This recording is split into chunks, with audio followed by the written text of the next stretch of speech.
حروف مقطعات ان کے معنی کوئی نہیں جانتا.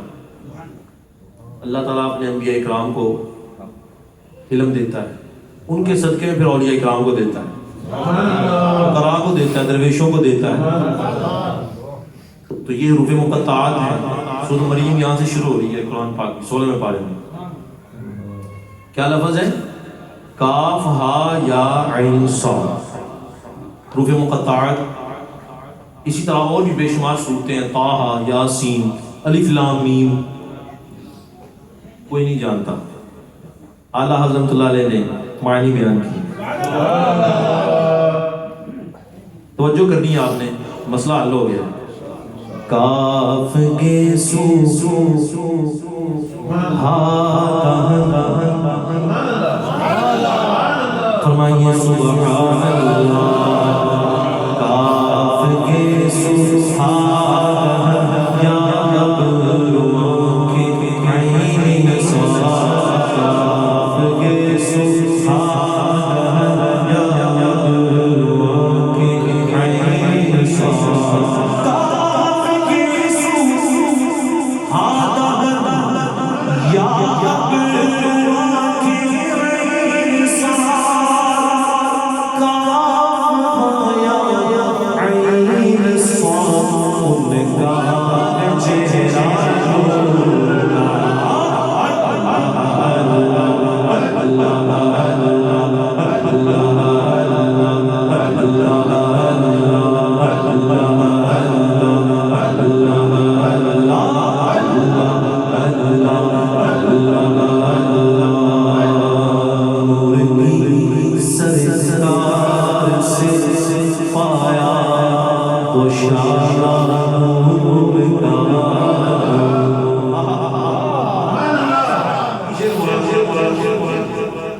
عثمان غنی رضی اللہ تعالیٰ عنہ، ان کو کیا کہتے ہیں؟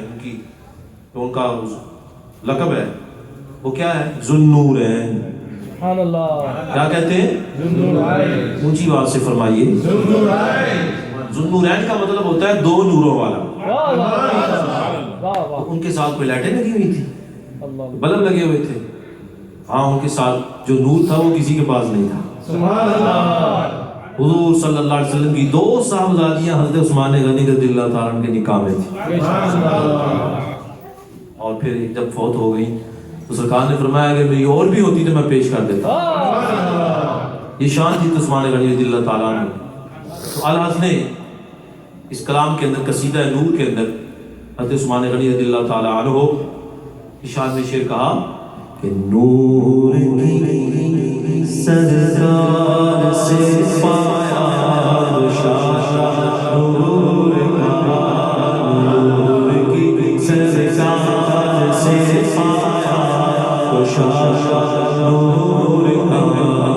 نور کی سرکار سے پایا بشارت،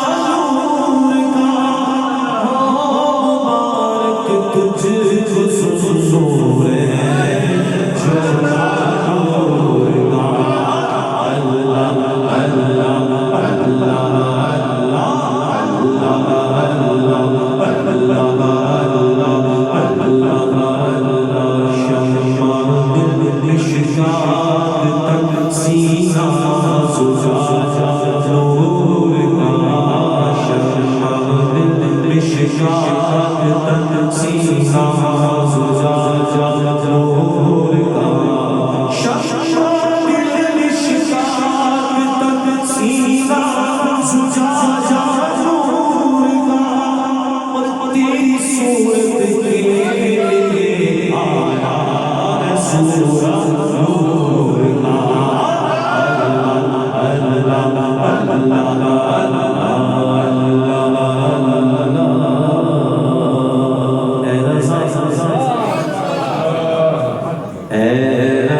اللہ